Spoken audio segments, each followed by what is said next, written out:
I'm 58 years old, and I've spent the last 3 decades lying to everyone I love. My husband, my children, my neighbors who wave from their porches like they know me, they don't. None of them do.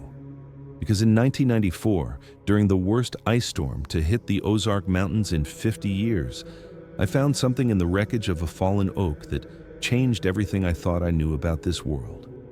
A baby. At least, that's what my heart called it.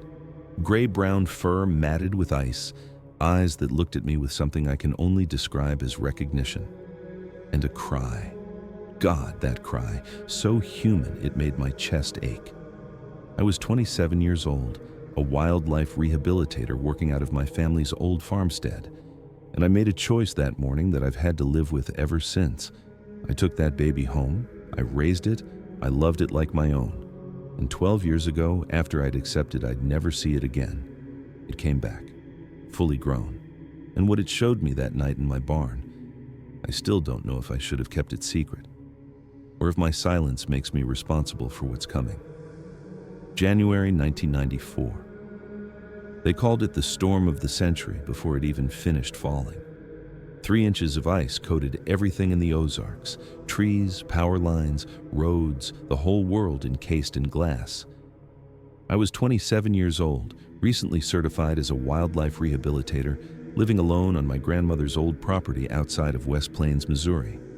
I'd moved there after my engagement fell apart, telling myself I needed space to figure out my life. What I really needed was something to take care of, something that needed me the way Daniel clearly hadn't.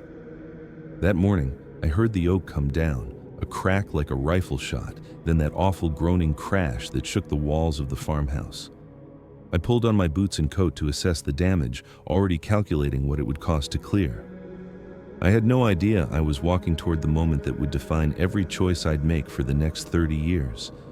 The cold hit me the moment I opened the door, not the clean cold of snow, but something sharper, wetter, the kind that finds its way through every layer and settles into your bones. The world looked like it had been dipped in crystal. Every branch, every fence post, every blade of dead grass wore a shell of ice that caught the gray morning light and threw it back in fractured rainbows. Beautiful, I remember thinking. And then, dangerous. I could hear other trees groaning under the weight, that ominous creaking sound that meant more would come down before this was over. The power had gone out sometime in the night, and I'd woken to a house that was already cooling, my breath visible in the bedroom air. I made my way carefully across the yard, each step a negotiation with the ice beneath my boots. The oak had fallen across the north pasture, its massive trunk blocking the path I used to reach the back acres. 100 years of growth, my grandmother had told me once. Her grandfather had planted it as a young man, and she'd climbed it as a girl. And now it lay shattered across the frozen ground like something sacred brought low. I felt a pang of grief that surprised me. I'd only lived here 8 months, but that tree had felt like a connection to family I'd never known, to a history that predated my failures. The root ball had torn free from the earth, leaving a crater of frozen soil and exposed rock. Ice-coated branches spread in every direction, some shattered on impact, others still intact but twisted at wrong angles. I circled the destruction slowly, my mind already making lists: chainsaw rental, disposal fees, whether I could afford to have the stump ground or if I'd just have to live with it. Practical thoughts, safe thoughts, the kind of thinking that kept me from dwelling on the silence of the house, the empty ring finger on my left hand, the way my mother's voice had sounded when I'd told her the engagement was off. "You'll end up alone out there, Sarah. Is that what you want?" Maybe it was. Maybe alone was easier than being with someone who made me feel alone anyway. I stopped walking when I reached the far side of the fallen trunk, where the main body of the tree had split open on impact. The hollow interior was exposed now, the dark cavity that had probably housed generations of raccoons and squirrels laid bare to the winter air. I almost turned back then. The cold was seeping through my coat, and I could feel my fingers going numb inside my gloves. There was nothing to do here that couldn't wait until the temperature rose, until the ice started to melt, until the world felt less like it was holding its breath. But something made me stay. Some instinct I couldn't name, some pull toward that dark opening in the shattered trunk. I told myself I was checking for trapped animals, a reasonable concern, a professional obligation. I told myself it was curiosity or thoroughness or just the restlessness of a woman with nowhere else to be. I know now it was none of those things. I know now that some moments are hinges and you don't recognize them until you're already through the door. That morning, standing in the ruins of my grandmother's oak tree with ice forming on my eyelashes and my heart still raw from everything I'd lost, I was about to find something that would cost me more than I could imagine and save me in ways I didn't know I needed saving. I stepped closer to the hollow, and I heard something move inside. The oak had stood for over 100 years. My grandmother used to tell me stories about climbing it as a girl. Now it lay shattered across the north pasture, its root ball torn from the frozen earth like a pulled tooth. I was circling the damage, looking for downed fence line, when I heard it. A sound so small I almost missed it beneath the crackle of ice-coated branches. A whimper, high-pitched, weak, unmistakably distressed. My first thought was raccoon. They nested in old oaks, and a fall like this could trap juveniles in a hollow. I climbed over the debris, following the sound, and found a cavity in the trunk that had split open on impact. Inside, wrapped in what looked like dried grass and shed fur, was something that stopped my heart. Gray-brown, maybe 18 inches long, humanoid hands curled against a humanoid chest, and eyes, open, watching me, that held an intelligence no raccoon ever possessed. I don't know how long I stood there. Seconds, maybe. Minutes.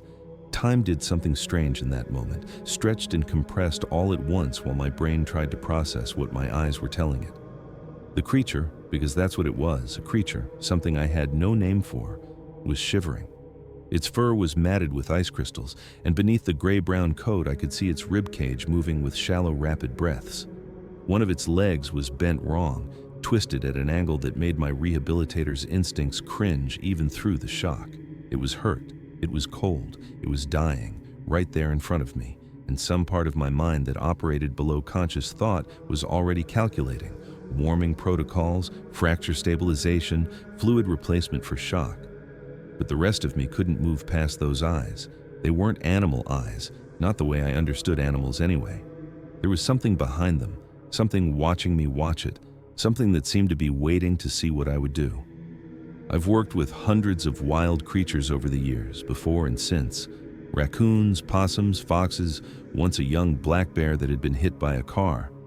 They all had a certain look when they were injured and cornered. Fear, yes, but also blankness, a retreat into pure survival instinct. This was different.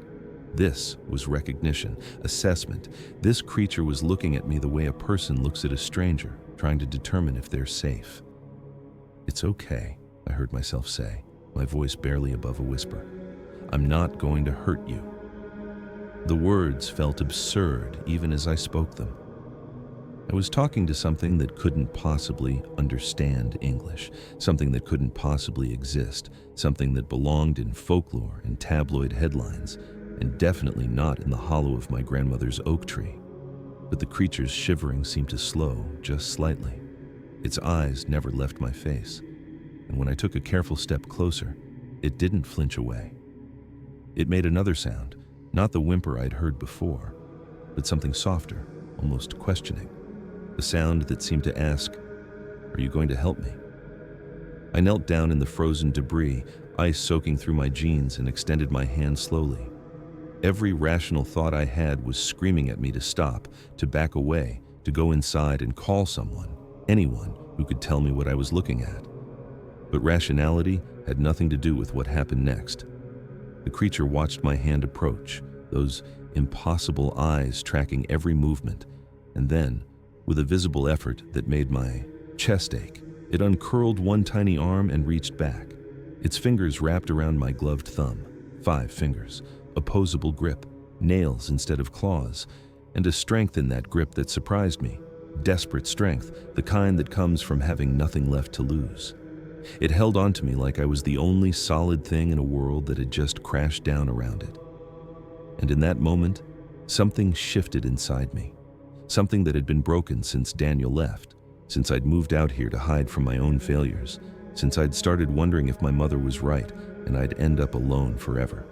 This creature needed me. Whatever it was, wherever it had come from, it was helpless and hurt, and it had chosen to trust me. And I realized, kneeling there in the ruins of that ancient tree with an impossible being holding my hand, that I was going to help it. Not because it was the smart thing to do, not because I understood what I was getting into, but because something about those eyes, that grip, that small, desperate sound, it felt like an answer to a question I hadn't known I was asking. I didn't know it then, but that was the moment my life split in two. Everything before and everything after. And after was going to be stranger and harder and more beautiful than anything I could have imagined. I stood there for what felt like hours, though it couldn't have been more than a minute. The rational part of my brain was screaming, call someone, fish and wildlife, the university, anyone. This was a discovery that would rewrite biology textbooks, prove legends true, make history. But the creature, the baby, was shivering. Its breathing was shallow, rapid. One of its legs looked wrong, bent at an angle that made my rehabilitator's instincts cringe. And when I reached toward it, slowly, carefully, it didn't flinch away. It reached back. Tiny fingers wrapped around my gloved hand and held on with desperate strength, and it made a sound that I can only describe as a question. Are you going to help me? That's what I heard. That's what I chose to believe it was asking.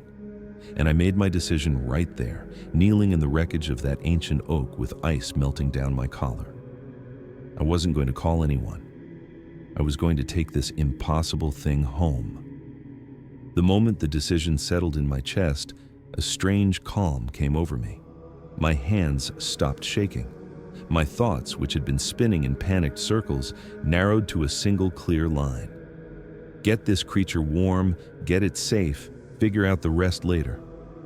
I shrugged off my coat. The cold hit me like a slap, but I ignored it and wrapped the fabric around that small, shivering body as gently as I could. The creature made a sound when I touched it, something between a chirp and a whimper, but it didn't fight me. If anything, it leaned into the warmth, pressing itself against my chest as I lifted it from the hollow. It weighed almost nothing. 8 pounds, maybe 10. Light as a newborn, fragile as glass. I could feel its heart beating against my palms, rapid and desperate, a tiny engine fighting to keep running.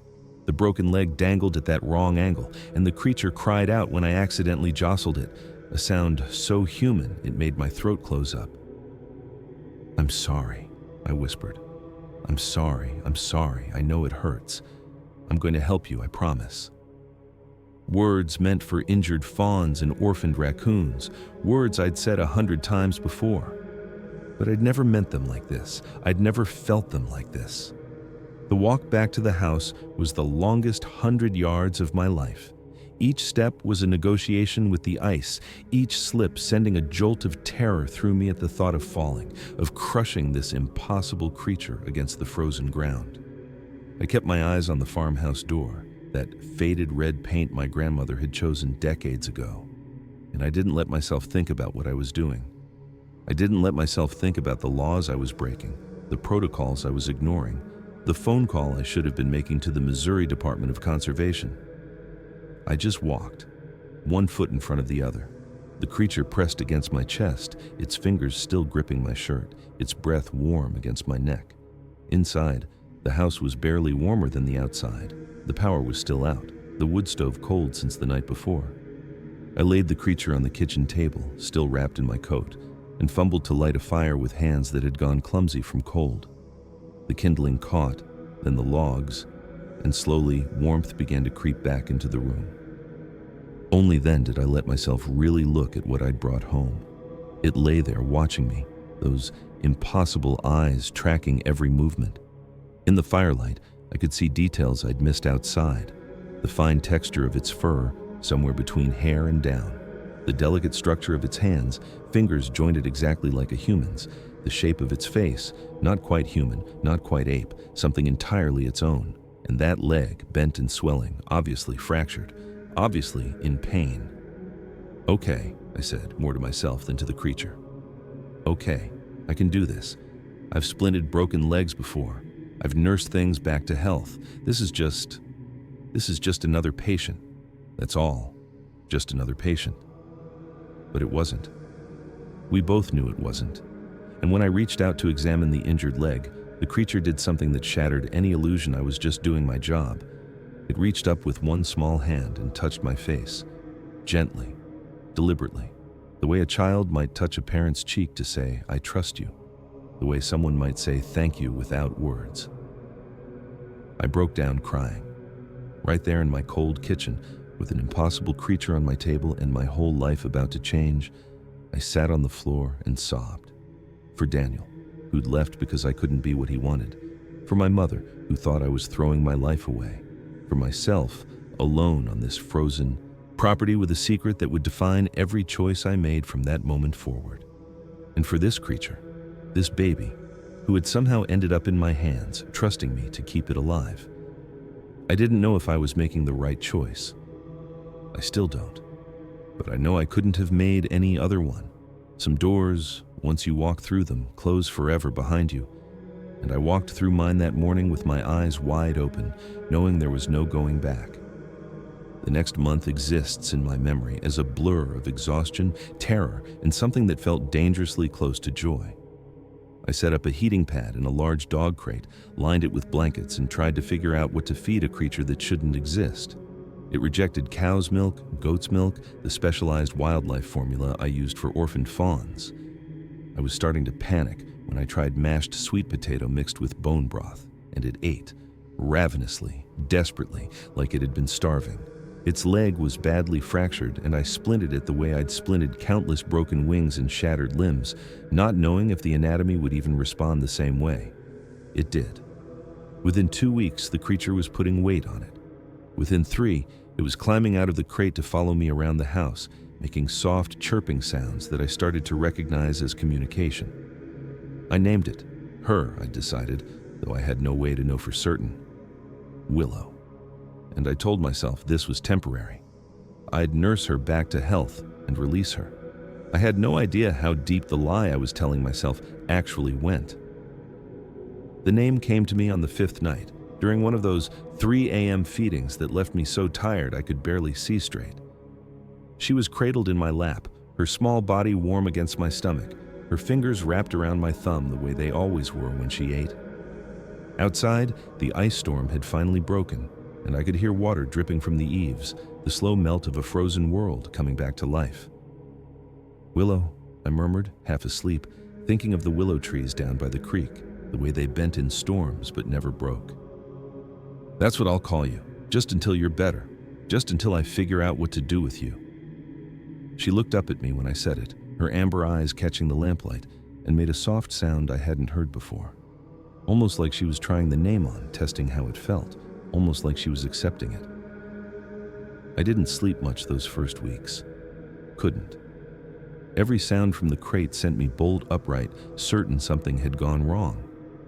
I'd find myself standing over her at all hours, watching her breathe, checking her splint, making sure she was still alive. The isolation that had felt like freedom before the storm now felt like a cage. I couldn't call anyone, couldn't ask for help, couldn't admit to a single soul what was living in my kitchen. My mother called twice, and I let it go to voicemail both times. What would I say? "Sorry, I can't talk, Mom. I'm busy raising a cryptid." The loneliness was crushing. But the alternative, exposing Willow to a world that would cage her, study her, probably dissect her, was unthinkable. By the 3rd week, she started following me. That's when everything changed. I'd be washing dishes, and I'd feel something brush against my leg. She'd crawled out of the crate and crossed the kitchen floor to be near me. I'd be reading by the wood stove, and she'd climb into my lap without invitation, pressing her face against my chest like she was listening to my heartbeat. She needed contact the way she needed food, constantly, desperately, like being alone was physically painful. And I understood that. God help me. I understood it better than I wanted to admit. The breakthrough came on day 23. I was changing her splint, a process she'd always endured with quiet stoicism, when she reached up and touched my face. Not grabbing, not reaching for something. Just touching. Her small palm against my cheek, Her eyes locked on mine, and then she made a sound. A deliberate sound, repeated twice. Something between a hum and a chirp, with a rising inflection at the end. A question. She was asking me something. And when I smiled at her, when I said, "It's okay, sweetheart, almost done," she made a different sound. Lower, steadier, satisfied. She was learning to talk to me, not in words, but in something just as real. Something that meant I trust you and I understand and we're in this together. That night, after she'd fallen asleep in her crate, I sat at my kitchen table and cried for the second time since I'd found her. But these weren't the desperate tears of that first day. These were something else. Grief and joy and terror all tangled together because I finally understood what was happening. I wasn't just nursing an injured animal back to health. I was forming a bond, a real bond, the kind that doesn't break when the patient is released, the kind that changes you permanently. And I had no idea what that meant for either of us. Release her, I'd told myself, nurse her back to health and let her go. But watching her sleep, her small chest rising and falling, her fingers still curled around the edge of my coat like she was afraid I might disappear, I knew I was lying. I didn't know where she'd come from. I didn't know if there were others like her. I didn't know if releasing her was even possible, or if the world outside my farmhouse would kill her within days. All I knew was that I loved her already, and that love was going to complicate everything. By spring, Willow had tripled in size and was speaking to me in ways I was only beginning to understand. Not words. She never made sounds that resembled human speech, but a complex system of vocalizations, gestures, and expressions that carried meaning I learned to read. A low hum meant contentment. A sharp bark meant alarm. When she pressed her forehead against my palm, it meant trust, affection, something I couldn't help but interpret as love. And she was learning me too. She knew when I was sad before I did, would come and sit beside me, her small, warm body pressed against my leg. She understood no and wait and come here. She learned to hide when vehicles came up the driveway. I don't know how she knew to do this. I never taught her. It was instinct, I think, some deep inherited knowledge that humans meant danger. But not me. Never me. I was different. I was hers. The first time I realized how deep our communication ran was a morning in late April. I'd woken up with a migraine, the kind that turns light into knives and sound into hammers, and I was moving through my morning routine like a ghost, wincing at every creak of the floorboards. Willow watched me from her corner of the kitchen, head tilted, those amber eyes tracking my every movement. When I sat down at the table with my coffee, pressing my fingers against my temples, she crossed the room and climbed into my lap. But instead of her usual nuzzling, she did something I'd never seen before. She placed both her small hands on either side of my head and made a sound, low, steady, almost like a purr. And she held perfectly still. No fidgeting, no chirping, no demands for attention, just that low sound and that gentle pressure, like she was trying to draw the pain out through her palms. I don't know how long we stayed like that, long enough for my coffee to go cold, long enough for the migraine to recede from blinding to manageable. When she finally pulled away, she looked at me with an expression I can only describe as concerned, brow furrowed, eyes searching my face for confirmation that she'd helped. "Thank you," I whispered, and she made that satisfied hum I'd come to recognize as happiness. She understood. Not just the words, but the meaning behind them, the gratitude, the wonder. After that, I started paying closer attention to how much she actually comprehended. I'd narrate my day to her, talking through chores, explaining what I was cooking, describing the weather, and watch her reactions. She didn't just hear noise, she listened. When I mentioned going outside, she'd move toward the door. When I talked about food, she'd glance at her bowl. When I spoke about being tired, she'd settle down beside me, ready to rest. She was learning English, not speaking it, but understanding it at a level that shouldn't have been possible for any animal I'd ever worked with. The hiding behavior started in May, when my neighbor Earl drove up unannounced to return a borrowed tool. I was in the barn when I heard his truck on the gravel, and my heart nearly stopped. Willow had been in the yard not 5 minutes earlier, practicing climbing on the old apple tree. I ran toward the house, already preparing lies, already sick with fear. but when I rounded the corner, she was gone. Vanished. I found her later, after Earl left, wedged into a space beneath the back porch so small I wouldn't have thought she could fit. Her eyes were wide, her breathing rapid, but she was silent. Completely, perfectly silent. She had heard the unfamiliar engine, assessed the threat, and hidden herself without making a sound. No one had taught her that. It was written into her bones, generations of survival instinct passed down from ancestors who learned the hard way what humans could do. That night, sitting on the porch with Willow curled against my side, I thought about what her instincts meant. Somewhere in her history, in her species' history, there had been enough danger from humans to encode this fear into her very DNA. Hide. Be silent. Don't let them see you. And yet here she was, pressed against me like I was the safest place in the world. I'd somehow become the exception to a rule written in blood and survival. The weight of that trust was almost unbearable.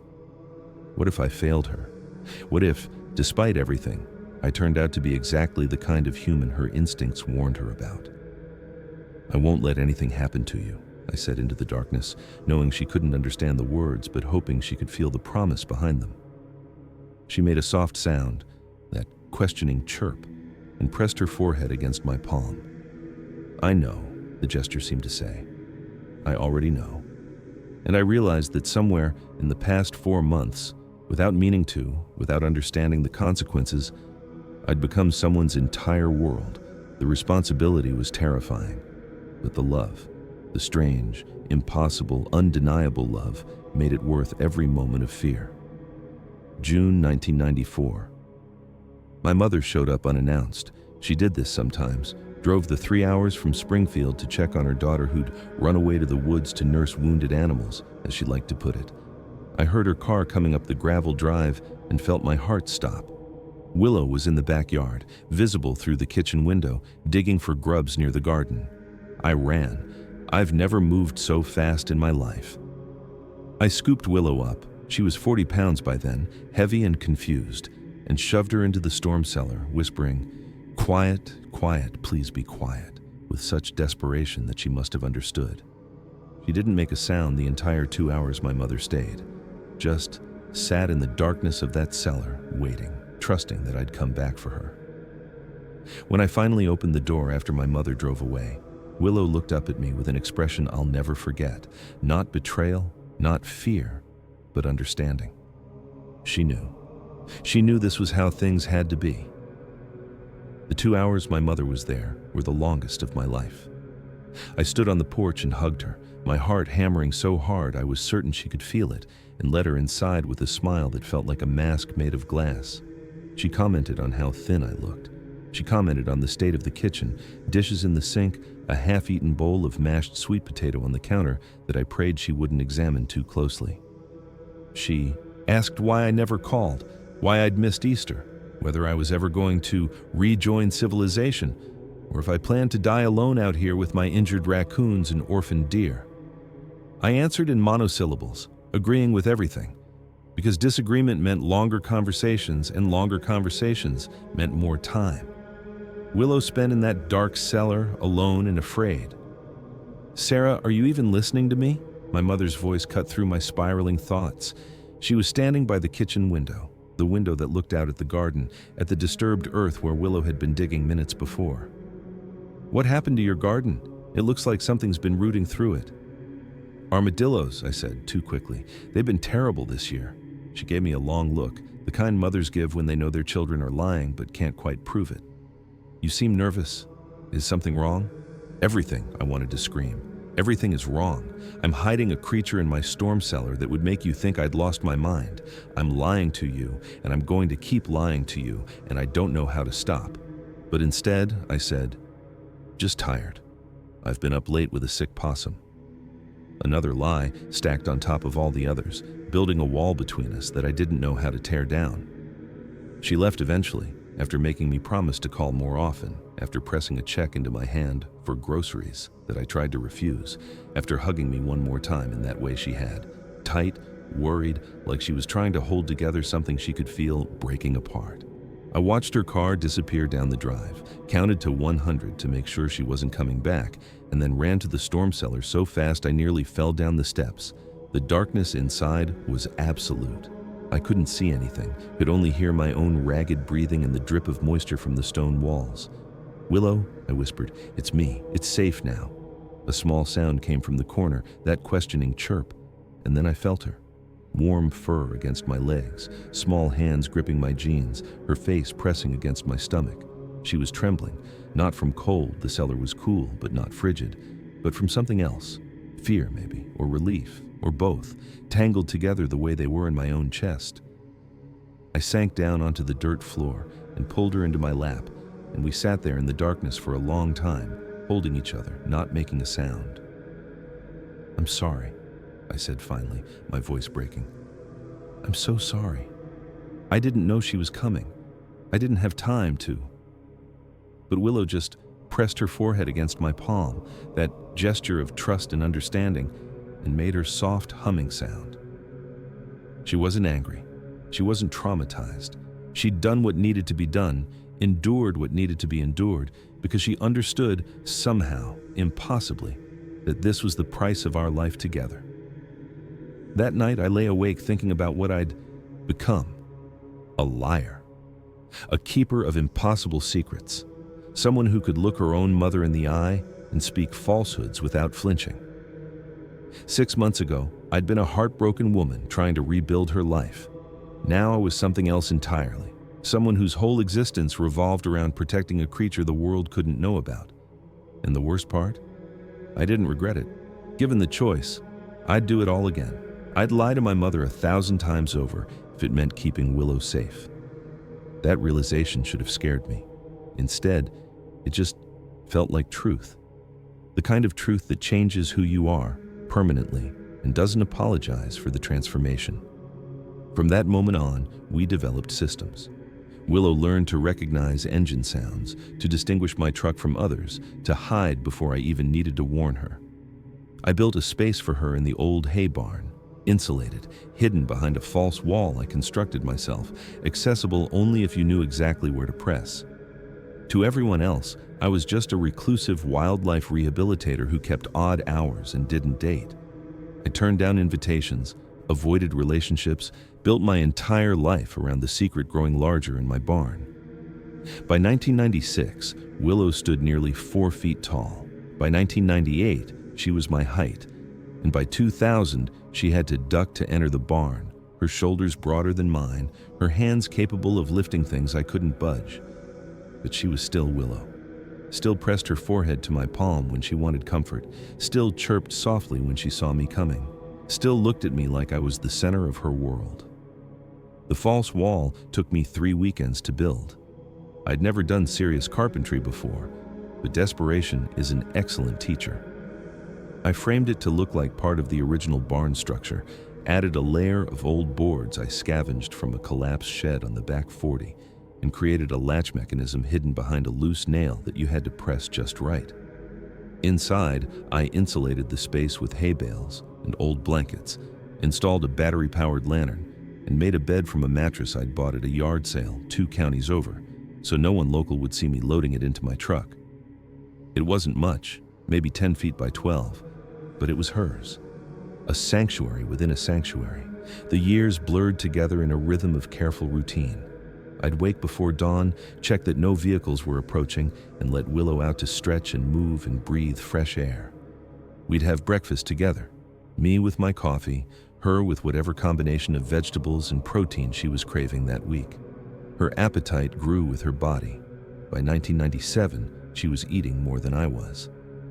I started a larger garden, raised chickens for eggs, learned to hunt deer not for sport, but for necessity. The neighbors thought I was becoming more self-sufficient. They had no idea I was feeding too. Willow's intelligence continued to astound me. She learned to read, not fluently, not quickly, but she could recognize words, understand signs I posted around the property. Danger meant stay hidden. Safe meant she could come out. She learned the calendar somehow, knew which days I had scheduled visits from the feed store delivery or the propane company. On those days, she'd retreat to her space before I even reminded her, And I'd find her there hours later, patient and quiet, waiting for my knock on the false wall that meant all clear. But the hiding took its toll. I watched her sometimes, standing at the small window I'd cut into her space, staring out at a world she could never fully enter. She'd see deer crossing the far pasture, and her whole body would lean toward them, not to hunt, but to follow, to run, to be part of something larger than this farm, this barn, this woman who loved her but couldn't give her freedom. Those moments broke my heart in ways I couldn't articulate. I'd chosen to save her life, but had I also chosen to imprison her? Was love enough to justify a cage, even a cage built from protection instead of cruelty? The question haunted me most in 1999, the year I turned 32. I'd been alone for 5 years by then. No relationships, no close friendships, no one who knew the real shape of my life. My mother had stopped visiting after I'd canceled on her one too many times. We talked on the phone occasionally, but the distance between us had grown into something neither of us knew how to bridge. I told myself it was worth it. I told myself Willow needed me, that our bond was more important than anything the outside world could offer. But late at night, lying in my empty bed while she slept in the barn, I'd wonder, was I protecting her, or was I hiding behind her? Had keeping this secret become an excuse to avoid the messiness of human connection, the risk of being hurt again the way Daniel had hurt me? One evening in the summer of 2000, I found Willow sitting outside her space, holding something in her massive hands. It was a bird, a sparrow that had flown into the barn and stunned itself against a beam. She was cradling it so gently, her fingers curved around its tiny body, her amber eyes watching its chest rise and fall. When she saw me, she made a sound I'd never heard before, soft, questioning, almost sad. And then she carried the bird to the barn door and released it, watching it fly away until it disappeared into the trees. She turned back to me, and in her expression, I saw something that made my throat tighten. Longing. Not for the bird itself, but for what it represented. The ability to leave, to fly away, to exist in a world that wasn't defined by walls and hiding and fear. She pressed her forehead against my palm, that gesture that meant everything between us. But for the first time, I felt the weight of what I was asking her to sacrifice, her freedom, her future, her chance at a life beyond this farm. I didn't have answers that night. I still don't. But I held her hand and watched the sunset together. 2 beings bound by love and circumstance, both of us wondering what we'd given up to keep each other safe. Winter 2001. I came home from a supply run to find the barn door hanging open and a trail of blood in the snow. My heart stopped. I followed the trail, flashlight shaking, calling her name in a whisper because even then, even in terror, I knew not to be loud. I found her half a mile into the woods, collapsed against a fallen log, a gash across her shoulder that went down to bone. Hunters, I learned later. 2 men who'd wandered onto my property chasing a deer. They'd seen her, she'd run, but not before one of them got a shot off. I don't know how I got her back to the barn. I don't know how I cleaned and stitched that wound with hands that wouldn't stop trembling, but I did. And as I worked, she watched me with those amber eyes, and I realized something that changed everything.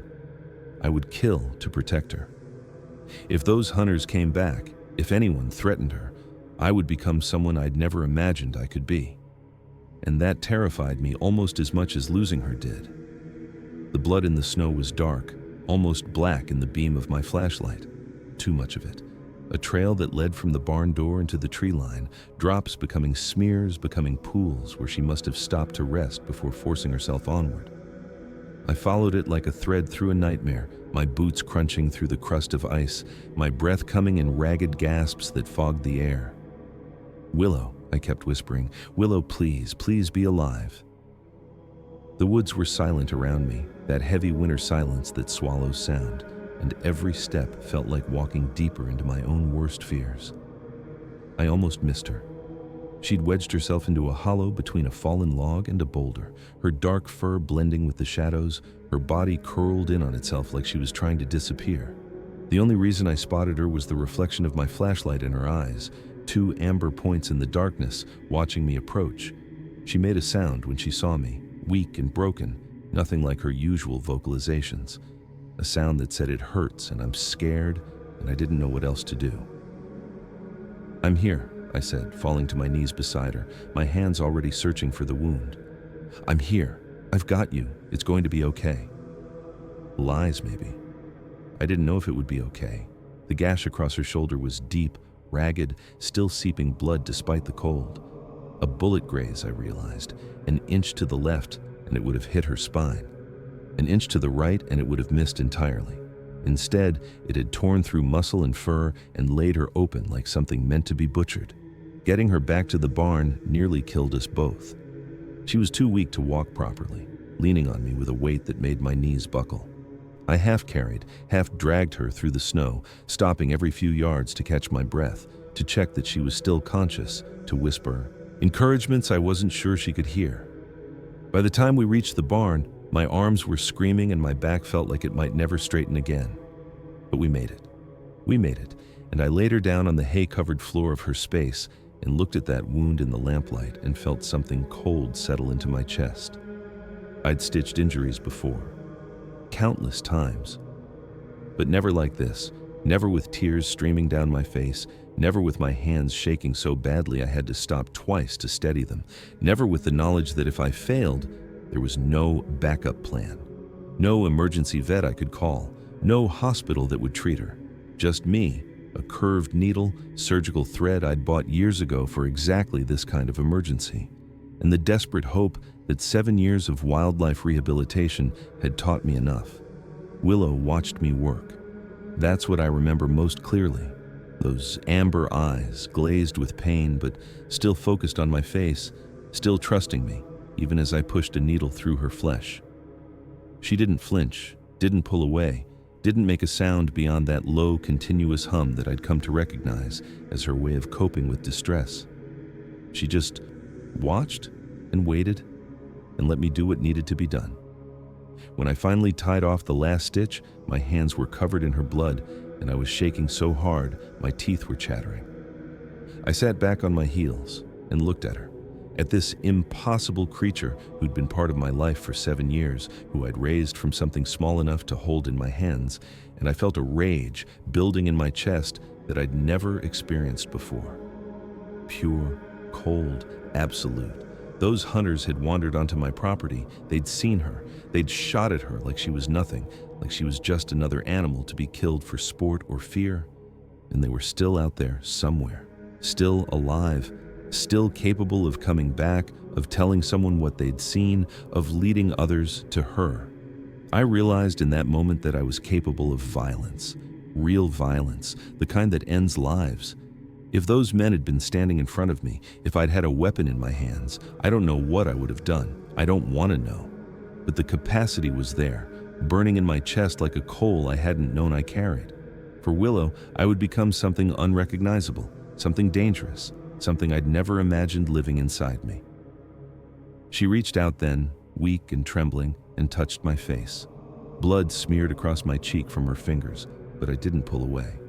She made a soft sound, not pain this time, but something gentler. Gratitude, maybe, or reassurance. I'm still here. We're still together. That's what matters. The hunters never came back. I don't know what they told themselves about what they'd seen. A bear, maybe, or a trick of the light. I posted more no trespassing signs, built better fences, bought a shotgun I kept loaded by the door. But the real change was internal. I'd crossed a line that night, discovered a darkness in myself that I couldn't unfind. I would kill to protect her. I knew that now, with absolute certainty, and I'd have to live with that knowledge for the rest of my life. She started leaving at night in 2003, just for a few hours at first. I'd wake to find her gone and then returned, smelling of pine and distant places. I didn't try to stop her. How could I? She wasn't a pet. She wasn't a child I could ground. She was a wild creature who'd stayed with me long past when instinct should have driven her away. By 2004, the absences grew longer. A full night, then 2. I'd lie awake counting hours, terrified each time that this would be the night she didn't come back. And then one morning in May, I woke to find the barn empty and a single mark scratched into the wood of her sleeping platform, a symbol she'd developed, one I knew meant goodbye. She was 12 years old. She'd spent a decade with me, and she was gone, walking north into a world that would kill her if it found her. I spent the next 8 years convinced I'd made a mistake, that I should have kept her somehow, that if I'd loved her better, she would have stayed. The first time she left, I told myself it was natural, healthy even. She was 9 years old, fully grown, and the wildness in her had never fully disappeared, just been waiting, patient, for the right moment to assert itself. I found her gone one morning in early spring, her space empty, the barn door pushed open from the inside. I spent 3 hours pacing the property, sick with worry, before she emerged from the tree line at dusk, moving with a lightness I hadn't seen in years. She'd been running, really running, not the careful movements she used around the farm, and she looked at me with something new in her eyes. Not guilt, not apology, but a kind of quiet joy. She'd remembered what it felt like to be free. After that, the pattern established itself. She'd slip out after dark, usually when the moon was bright enough to navigate by, and return before dawn. I never followed her, never asked where she went. Part of me didn't want to know. Part of me understood that this was something she needed to do alone, something that existed outside the boundaries of what we'd built together.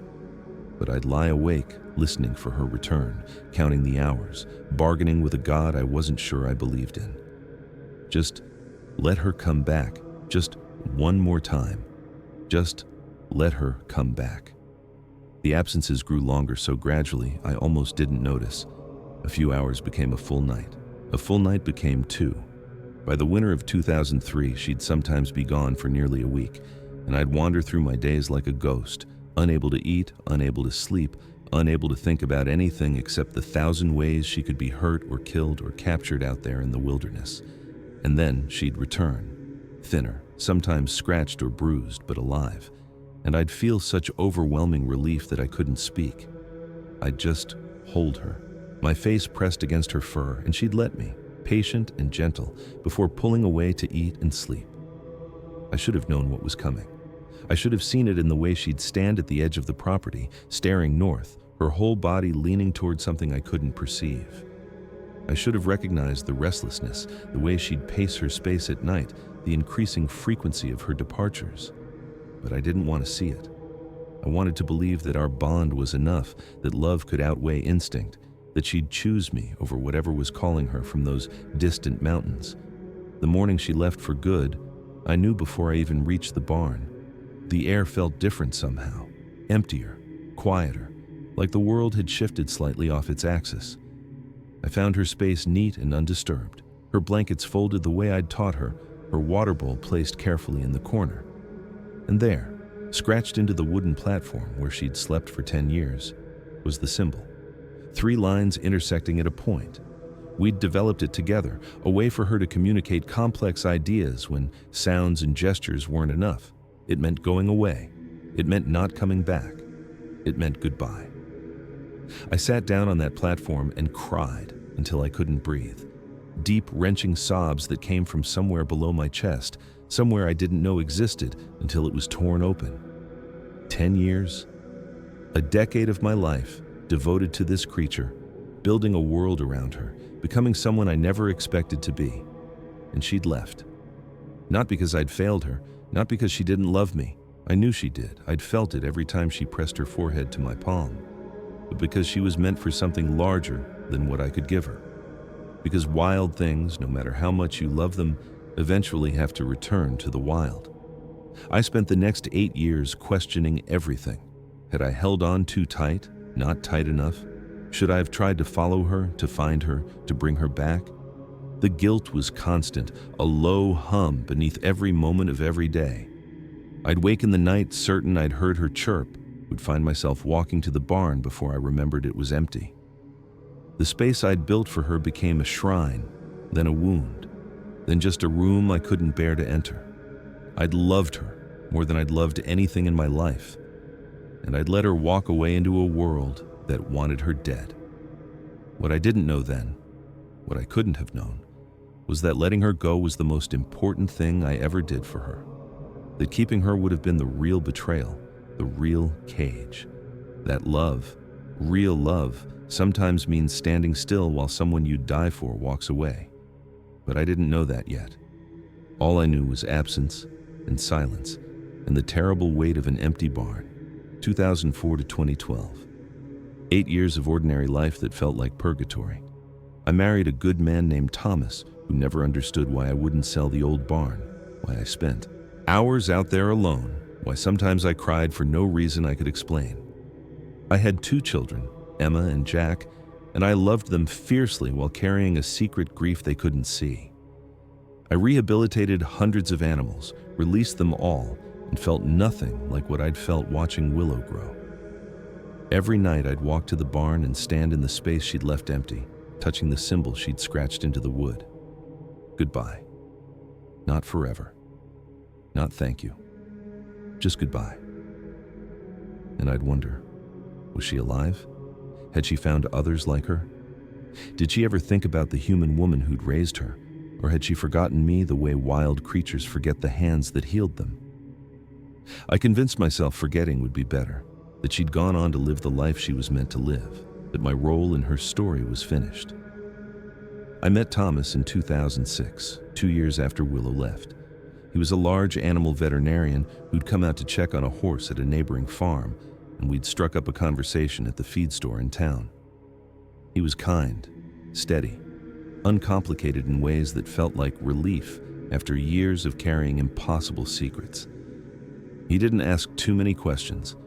He accepted my reclusiveness as a personality trait rather than a symptom of something deeper. And when he proposed a year later, I said yes, partly because I loved him and partly because I was tired. Tired of being alone, tired of waiting for something that wasn't coming back, tired of a life that revolved around an empty barn and a symbol scratched into wood. Our wedding was small, just family and a few friends, held in the backyard of the farmhouse. I wore my grandmother's dress and smiled for photographs and told myself this was what healing looked like. But that night, after Thomas fell asleep, I slipped out of bed and walked to the barn.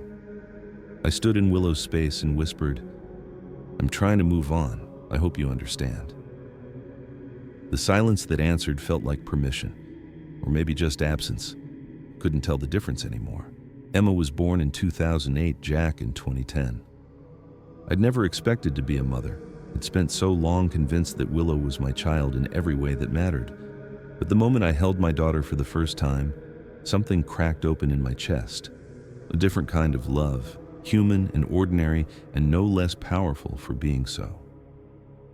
I threw myself into motherhood the way I'd once thrown myself into caring for Willow, completely, obsessively, terrified of failing. But even as I nursed and changed diapers and sang lullabies at 3 a.m., part of me was always somewhere else, always wondering, always listening for a sound that never came. Thomas noticed, of course. He'd catch me staring out the window toward the tree line, or find me in the barn late at night, and he'd ask what was wrong. "Nothing," I'd say. "Just tired." The lies came easily by then. I'd had years of practice, but each one added weight to a burden I was already struggling to carry. I wanted to tell him. God, how I wanted to tell him, to share the impossible truth, to have someone else carry even a fraction of this secret. But how could I? What words could possibly explain that I'd spent a decade raising a creature from folklore, that I'd loved it like my own child, that losing it had broken something in me that might never heal? The children grew. Emma took her first steps in the kitchen where I'd once bottle-fed Willow mashed sweet potato. Jack spoke his first words in the yard where she'd learned to hide from strangers.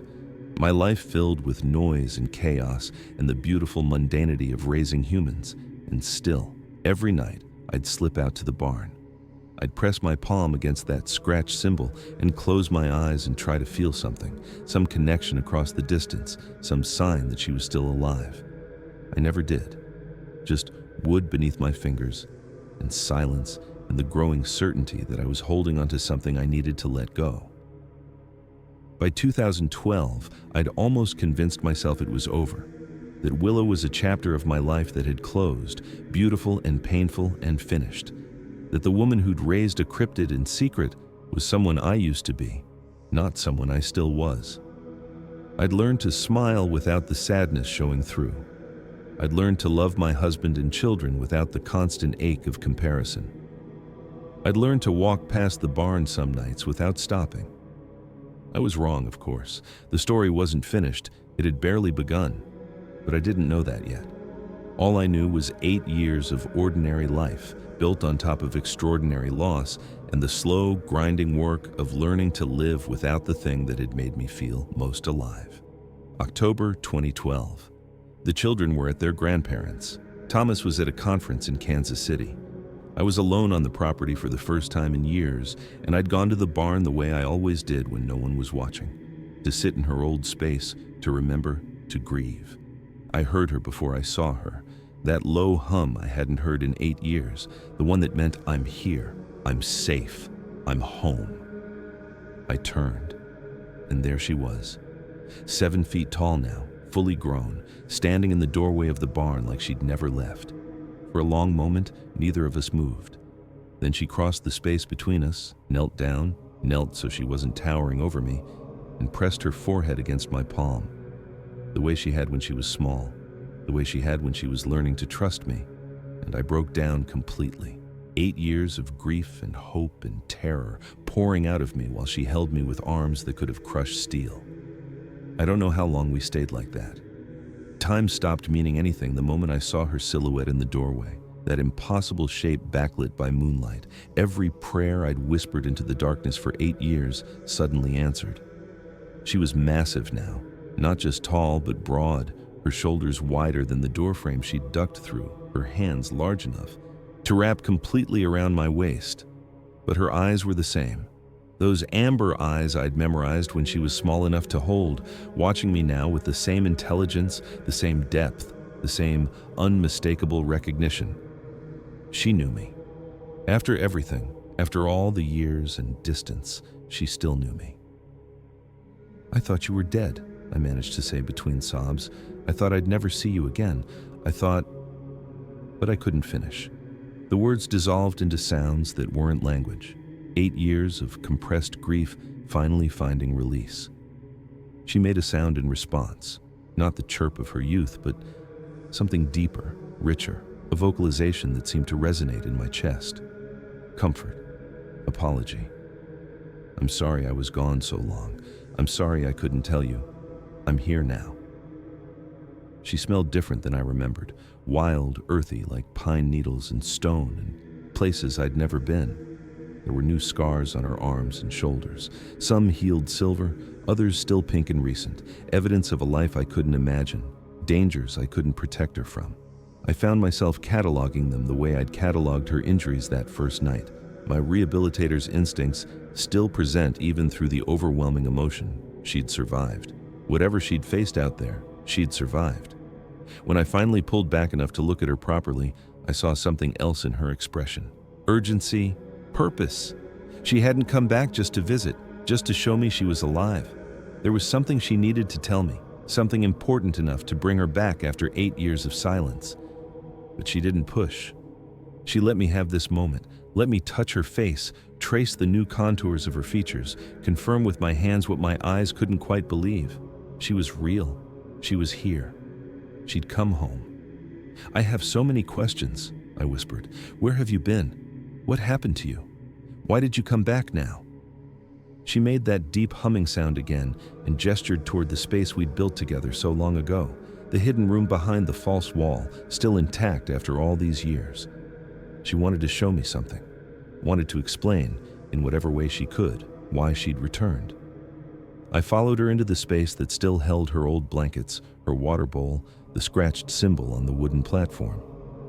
She settled onto the floor, and I settled beside her, and for a moment we just sat there in the lamplight, like no time had passed at all. Like she'd never left. Like I was 37 again, lying awake listening for her return, bargaining with the universe for just one more day together. But I wasn't 37 anymore. I was 45.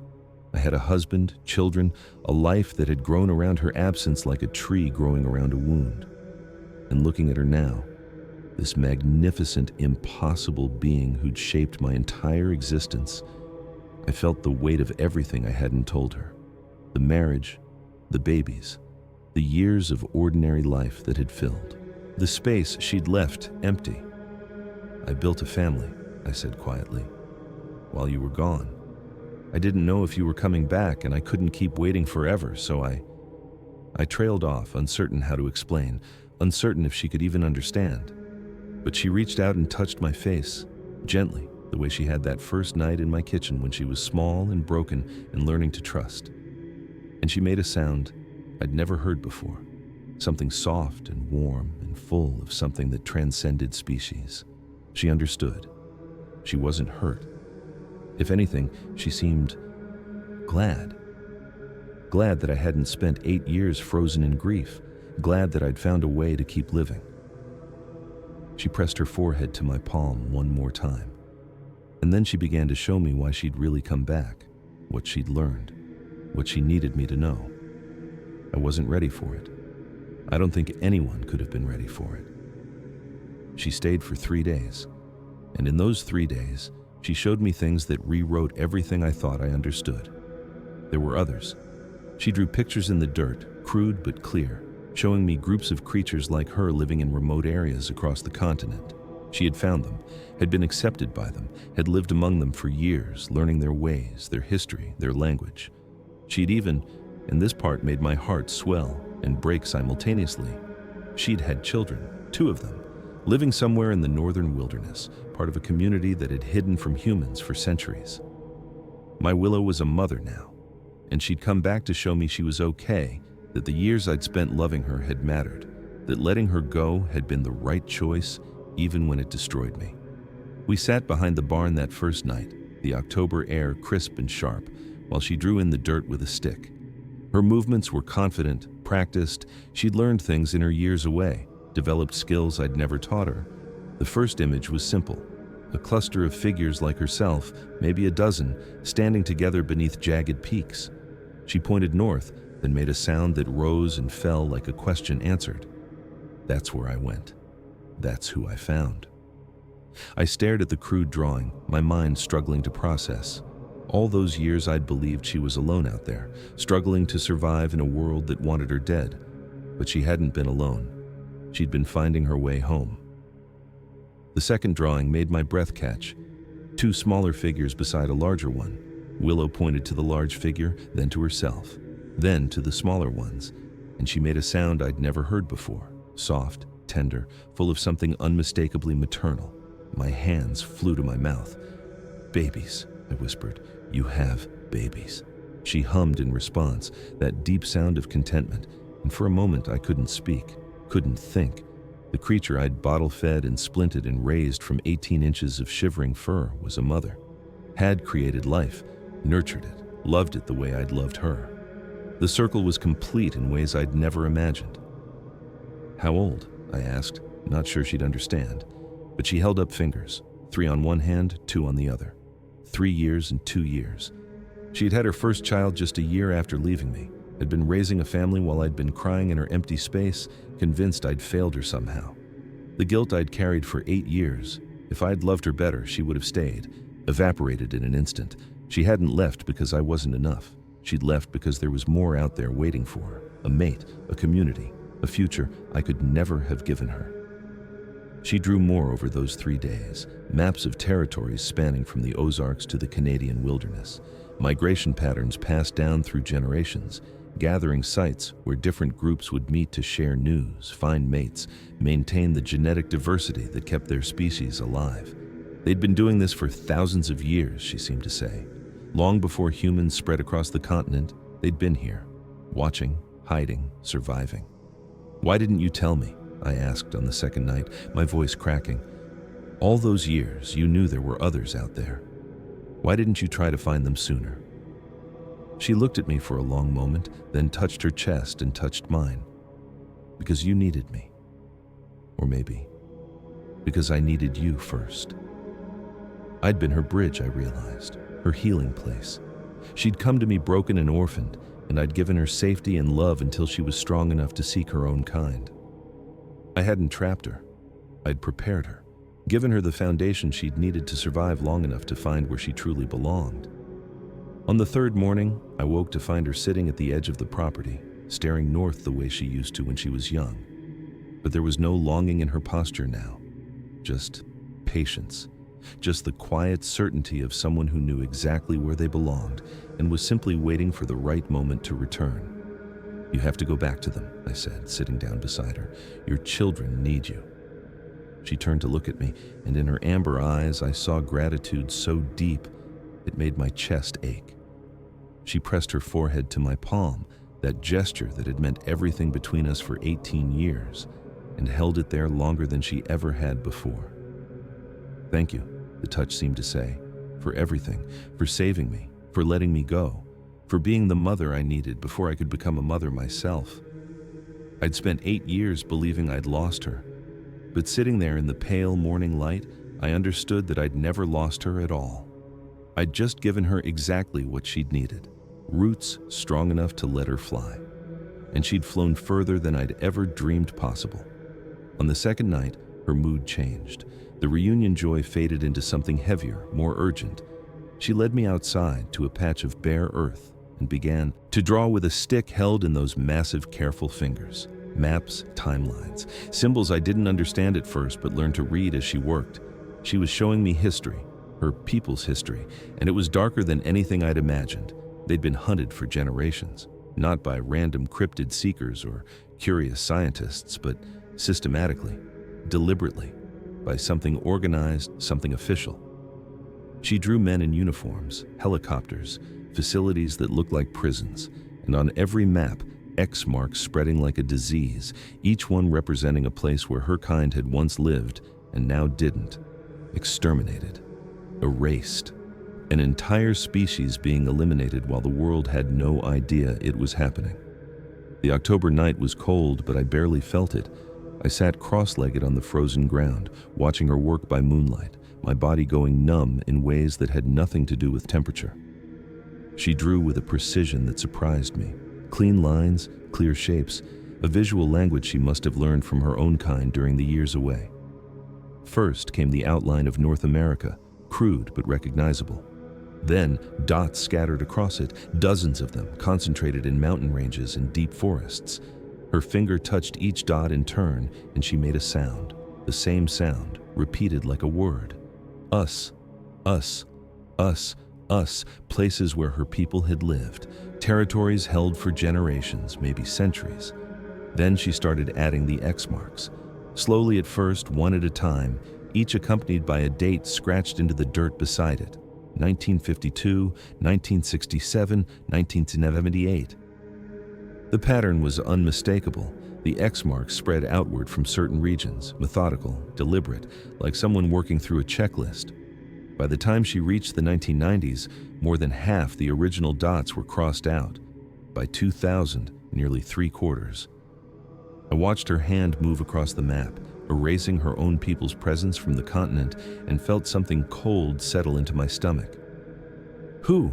I asked, my voice barely above a whisper. "Who's doing this?" She drew more, figures in uniforms, not military exactly, but official-looking. Vehicles that might have been trucks or vans, buildings with fences around them, guard towers at the corners. And in the center of one building, she drew something that made my blood run cold. A figure like herself, lying on a table surrounded by smaller human figures. Not healing, not helping, something else. Something that looked like examination, experimentation. "Oh God," I breathed. "They're capturing you, studying you." She made a sound, sharp, bitter, confirming. Then she drew a new symbol, one I didn't recognize. A circle with lines radiating outward like a sun or a target. She pointed to it, then touched her own shoulder. A brand, I realized. They were marking them, tracking them, treating them like livestock to be cataloged and controlled. I thought about the hunters who'd shot her in 2001, the terror in her eyes when she'd heard. Helicopters pass overhead, the instinct to hide that had been bred into her across generations. I'd assumed it was general caution, the natural wariness of a prey animal. But it wasn't general at all. It was specific, learned, passed down from parents who'd watched their communities disappear, who'd taught their children to fear humans not as a category, but as an active, organized threat. "How many are left?" I asked, dreading the answer. She held up her hands, counted on her fingers, slowly, carefully. When she stopped, she was showing me a number so small it made my chest tight, fewer than 100. maybe far fewer, scattered across thousands of miles, hiding in the most remote places they could find, watching their population dwindle year by year while something systematic and well-funded hunted them toward extinction. Why? The question came out broken, desperate. Why would anyone do this? But even as I asked, I knew. I'd lived in the human world long enough to understand. Fear, control, resources. The same reasons humans had always found to eliminate what they couldn't dominate. Her people occupied territory that someone wanted, represented a truth that someone found inconvenient, existed in a way that challenged assumptions someone needed to maintain. And so they were being erased, quietly, efficiently, while the rest of the world argued about whether they were even real. Willow set down her stick and looked at me with those amber eyes, the same eyes that had watched me from a fallen tree 18 years ago, trusting me to help when she had no reason to trust. Now those eyes held something new, not just grief for her dying species, something that looked terrifyingly like hope. She was telling me this for a reason, not just to share her pain, but because she needed something from me, because I was the only human she trusted, the only bridge between her world and mine. And I realized, with a growing dread, that whatever she was about to ask me might be more than I could give. I'd noticed it when she returned, a mark on her shoulder that hadn't been there before. When I asked about it, touching the scar gently, she went still. Then she showed me. Not a wound from predators or accident, a brand. Deliberately placed, deliberately shaped, evidence that at some point during the 8 years she'd been gone, she'd been captured, held, marked like livestock. She drew the facility where it happened, somewhere in Canada, I think, based on the geography. She'd escaped, but not before seeing others who hadn't. Others in cages, others being experimented on, and she'd made it out only because someone had left a door open or made a mistake, or maybe, and this thought haunted me, helped her deliberately. She'd spent years finding her way back to her people, carrying this brand as proof of what humans were willing to do. And now she was carrying it back to me, because I needed to understand what we were. The brand was circular, about 2 inches. A cross with markings inside that looked almost like numbers or codes. The fur had never grown back over it, just smooth, scarred tissue that felt wrong beneath my fingers, artificial in a way that made my stomach turn. I'd seen brands before, on cattle and horses, functional marks meant for identification. But this was different. This was deliberate cruelty applied to a sentient being, someone who could feel terror and pain and humiliation, someone who could remember. When? I asked, my voice shaking. When did this happen? She drew in the dirt, a timeline. She'd left me in 2004. She'd been captured in 2006, just 2 years later, before she'd even found her people. 2 years of wandering alone, of learning to survive in the wilderness, and then this. Cages and needles and a brand burned into her flesh like she was property. She'd been held for almost a year before she'd escaped. A year of whatever horrors that facility contained. She drew more, her movements slower now, heavier. The inside of the building, rows of enclosures, each one holding a figure like herself, some standing, pacing, some lying still in ways that suggested they'd stopped fighting. And in separate rooms, tables with restraints, equipment I couldn't identify, human figures in white coats moving between stations with clipboards and instruments. Not a prison, a laboratory. They were studying her kind the way scientists study animals. Except these weren't animals. These were people. Her people. Did they hurt you? I asked, though I already knew the answer. The brand alone was answer enough. She touched her arm, showing me small scars I hadn't noticed before. Needle marks, healed but still visible beneath her fur. Then she touched her head and made a sound of distress. Something had been done there too, something she didn't want to remember. I felt rage building in my chest, hot and useless. 18 years ago, I'd pulled her from a fallen tree and promised to keep her safe. And while I'd been living my ordinary life, marrying Thomas, raising Emma and Jack, walking past her empty barn every night, she'd been strapped to a table somewhere, being treated like a specimen instead of a soul. How did you escape? She drew a door, open, then a question mark beside it. She didn't know why it had been left unlocked. Mistake or mercy, she couldn't tell. But she'd taken the chance, fled into the wilderness, spent years working her way south and west until she'd finally found others of her kind. The brand had served as proof of what she'd survived, as warning to the others about what humans were capable of. And now she was showing it to me, her human, the one she'd trusted since before she could remember anything else. I understood what she was asking me to see, not just the brand itself, but what it represented. I was part of the species that had done this to her. My kind had captured her, marked her, experimented on her while I'd been tucking my children into bed and complaining about traffic. The comfortable distance I'd maintained between myself and those people, the hunters, the officials, the faceless organization pursuing her kind, collapsed in an instant. We were the same species. We shared the same capacity for cruelty, and my innocence, my ignorance, didn't make me any less complicit. "I'm sorry," I whispered, the words pathetically inadequate. "I'm so sorry." She reached out and touched my face, gently, the way she always had. And she made a sound that wasn't accusation or anger. It was something softer. Forgiveness, maybe. Or acknowledgement that I wasn't like them, that our bond existed outside the violence of my species.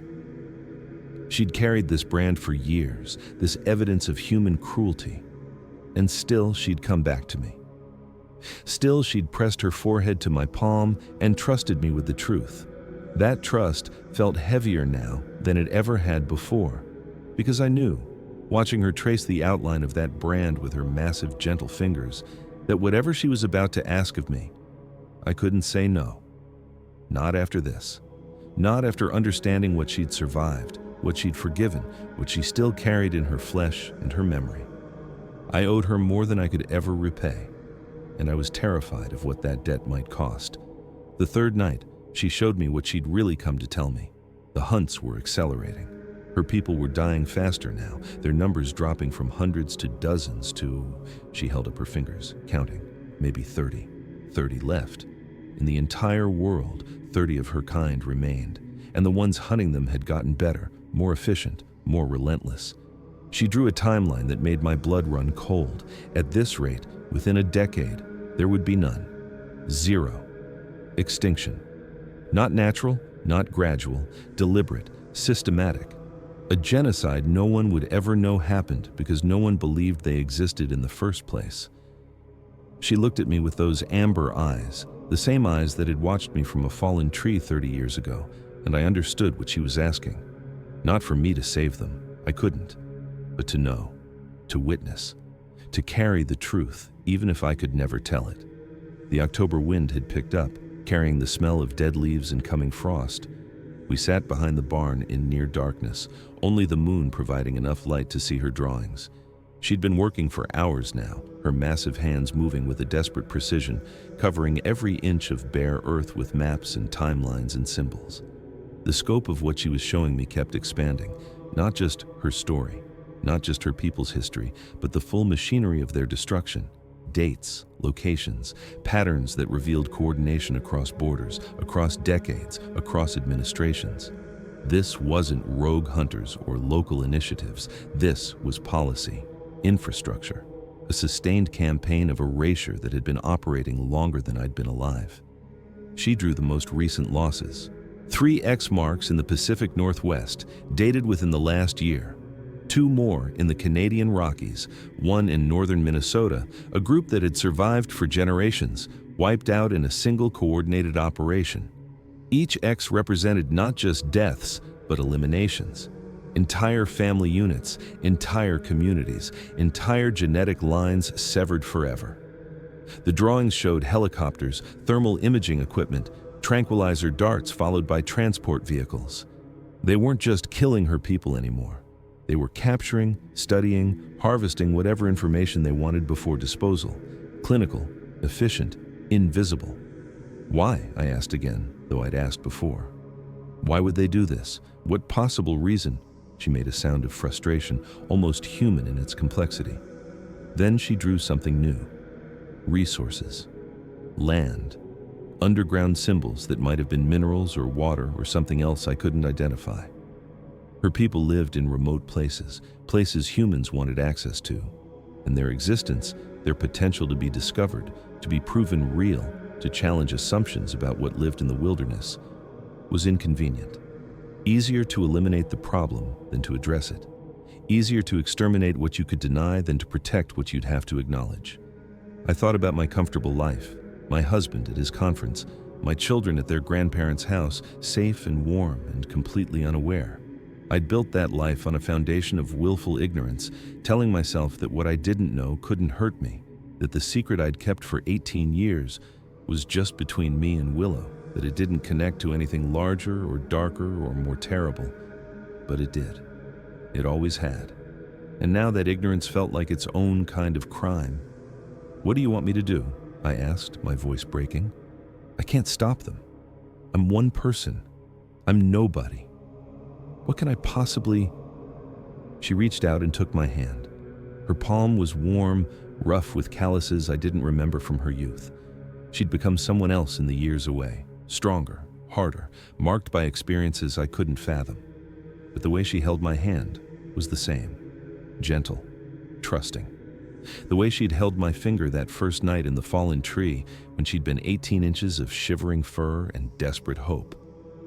She drew one final image, two figures sitting together, one large, one small, and around them, a circle. Then she pointed to me, pointed to her head, made a gesture I understood instinctively. Remember, she wasn't asking me to fight. She wasn't asking me to expose the truth or take down the system or become some kind of warrior.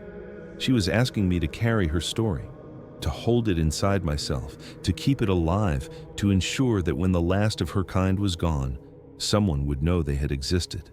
Someone would remember what had been done to them. "I will," I whispered, tears streaming down my face. "I promise, I'll remember everything. I'll carry it for as long as I live." She pressed her forehead to my palm one final time, that gesture that had meant everything between us since she was small enough to hold. And in the moonlight, I saw something in her expression that I hadn't seen before. Peace. Not happiness, not hope, but the particular peace that comes from passing a burden to someone you trust completely. She'd come back to give me this. Not just her story, but the story of all of them, the only record that might survive their extinction. I understood then that this visit wasn't just reunion, it was preparation. She was saying goodbye in ways I hadn't yet comprehended, not just to me, but to the possibility of a future where her kind survived. And she was making sure that someone, somewhere, would carry the truth forward, even if that someone could never tell it to anyone else. She left before dawn on the fourth day, but before she went, she gave me something. Drawings, dozens of them, showing everything she'd shown me and more. Maps of where her people had lived, timelines of their elimination, images of the facilities, the hunters, the systematic campaign to erase her species from existence. Evidence. Not enough to prove anything in court, not scientific data or photographs or DNA. Just the testimony of a creature most people didn't believe existed, translated through crude pictures in my trembling hands. She pressed her forehead to my palm one final time, and then she was gone, disappearing into the darkness the way she had 8 years before. Only this time, I knew she was going back to her children, back to the 30 remaining members of her species, back to a world that was trying to kill her. And I was left alone with the knowledge of what was happening, and absolutely no way to stop it. I stood at the edge of the tree line for an hour after she disappeared, watching the darkness where she'd been, waiting for her to change her mind and come back. The October cold seeped through my jacket, my bones, my chest, but I couldn't move. Couldn't accept that the last 3 days had ended, that the reunion I'd dreamed about for 8 years was already over, that she was walking back into danger while I stood here helpless and human and useless. When the first gray light of dawn touched the horizon, I finally turned back toward the house. My legs felt like they belonged to someone else. My whole body felt like it belonged to someone else, someone who hadn't just been handed the weight of an entire species extinction. The drawings were spread across the kitchen table where I'd carried them, protected from the dew by a plastic bag she'd watched me seal. 43 pages torn from old notebooks I kept in the barn. 43 pages of evidence that would look like the ravings of a madwoman to anyone who didn't already believe. I sat down and looked at them. Really looked, in the light of the kitchen lamp. Her hand had grown steadier over the years, her symbols more refined. These weren't the crude scratches she'd made as a child. These were intentional, precise, designed to communicate across the gap between her mind and mine. A lifetime of knowledge compressed into images I might be the only human ever to see. Thomas called that afternoon from Kansas City. "How's everything at home? Kids doing okay with your parents?" "Fine," I said, my voice steady even though my hands were shaking. "Everything's fine. Just quiet." Another lie, added to the mountain of lies I'd been building for 18 years, growing taller with every passing day. I thought about telling him. Right then, in that moment, just saying the words. "I need to tell you something impossible. I need you to believe me." But what would happen then? He'd think I'd lost my mind. He'd call my mother, my doctor, maybe have me committed. And the drawings would end up in a box somewhere, dismissed as the delusions of a lonely woman who'd spent too many years in the woods. So I said nothing. I said, "I love you and drive safe and I'll see you tomorrow." And when I hung up, I sat alone in my kitchen and felt the full weight of what Willow had given me. Not just evidence, not just knowledge, but responsibility. The responsibility to carry this truth, to protect it, to decide someday, maybe, whether to share it with a world that wasn't ready to hear it. I thought about what would happen if I tried to go public. Contacted a journalist, posted the drawings online. Best case scenario, ridicule, dismissal, my credibility destroyed and my family humiliated. Worst case scenario, someone would take it seriously. Someone would trace the drawings back to me, would investigate, would discover that I'd harbored one of these creatures for a decade. And then they'd want to know where she was. They'd want me to lead them to her children, to the 30 remaining members of her species. I'd become the very thing that was hunting them, a path straight to their destruction.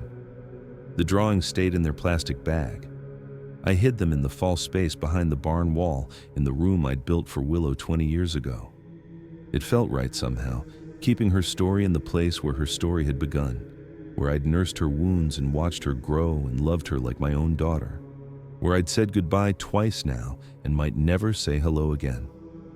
That night, I dreamed of maps covered in X marks, of forests going silent one by one, of Willow running through darkness with her children, chased by lights and sounds I couldn't identify. I woke up crying and couldn't stop for an hour, sitting in the bathroom with the water running so Thomas wouldn't hear. She'd given me the truth, but she'd also given me a cage built from that truth, a prison of knowledge I could never share, never act on, never escape. I'd wanted so badly to help her, to do something, to matter in the fight for her survival. But all I could do was remember. All I could do was carry the weight of an extinction no one else would ever acknowledge, and somehow, impossibly, that had to be enough. That was 12 years ago. Willow would be 42 now if she's still alive. Her children would be grown, and I'm 58 years old, still living on the same property, still married to Thomas, still keeping the biggest secret of my life. I've never told anyone, not my husband, not my children, not the authorities who might be able to do something if they weren't probably part of the problem. I've just lived with it, carried it, let it hollow me out from the inside while I smile and make dinner and pretend to be normal. Sometimes I wonder if I'm complicit, if my silence makes me responsible for every one of her kind who's died while I did nothing. And sometimes I wonder if speaking would just make things worse. Draw attention to the survivors, give the hunters new leads, accelerate the timeline Willow showed me. I don't know what the right choice is. I never have. The drawings are still hidden in the barn, 43 pages in a waterproof container tucked behind the false wall I built 30 years ago. I check on them sometimes, not often, maybe once or twice a year, just to make sure they're still there, still legible, still waiting for something. I don't know what, a moment of clarity that never comes, a sign that the time is right to speak, or maybe just reassurance that I didn't imagine it all, that those 3 days in October 2012 actually happened, that somewhere out there, Willow is still alive, still running, still protecting her children from a world that wants them dead. Emma is 26 now. Jack is 24. They've grown into adults I'm proud of, living their own lives in cities far from this farm. They visit on holidays, call on Sundays, have no idea that their mother spent a decade raising something impossible in the barn they played near as children.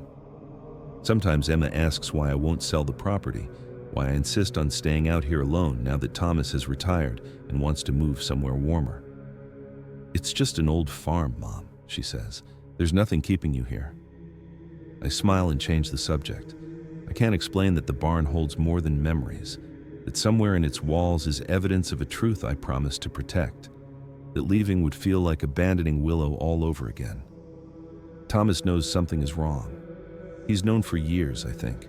Known that there's a part of me I've never shared with him, a room in my heart he's never been allowed to enter. He doesn't push. That's not who he is. But sometimes I catch him watching me when I come back from the barn, his expression a mixture of concern and resignation. He married a woman with secrets, and he's made peace with never knowing what they are. I love him for that patience, and I hate myself for requiring it. The guilt comes in waves. Some days I can almost forget, lose myself in gardening or cooking or video calls with the grandchildren Thomas and I might have someday. Other days it's all I can think about. I'll see a news story about deforestation or endangered species, and I'll think, they don't know. No one knows what's really being lost, what's being deliberately destroyed. I'll lie awake at 3 a.m. running calculations I've run 1,000 times before. If there were 30 left in 2012 and they were losing 5 or 6 a year, then by now, I can't finish the math. Can't let myself arrive at the number that might mean Willow is already gone, her children already gone, the entire species already erased while I did nothing but hide their story in a barn. But what could I have done? What can I do now? I'm a 58-year-old wildlife rehabilitator in rural Missouri. I have no platform, no power, no evidence beyond drawings that would be dismissed as hoaxes or delusions. If I went public, I'd be destroyed. My credibility, my family, my life. And for what? To be laughed at? To be investigated? To potentially lead hunters to whatever survivors might remain? The same logic that kept me silent in 2012 keeps me silent now. And I don't know if it's wisdom or cowardice. I don't know if I'm protecting Willow's legacy or betraying it. What I do know is this. I made a promise. That night behind the barn, with her drawings spread around us like a map of extinction, I told her I would remember. I told her I would carry the truth. And I have. For 12 years, I've carried it, through birthday parties and holidays and ordinary afternoons that felt like lies. Through my children's graduations and my mother's funeral, and every single day that I've woken up human in a world that's systematically eliminating beings who trusted me with their story. Maybe that's all I can offer. Maybe witnessing is its own form of resistance. Or maybe I'm just telling myself that to sleep at night, to justify decades of silence, to avoid the terrifying possibility that speaking up might have made a difference. I don't have answers. I only have this, the weight of what I know and the choice I make every single day to keep carrying it.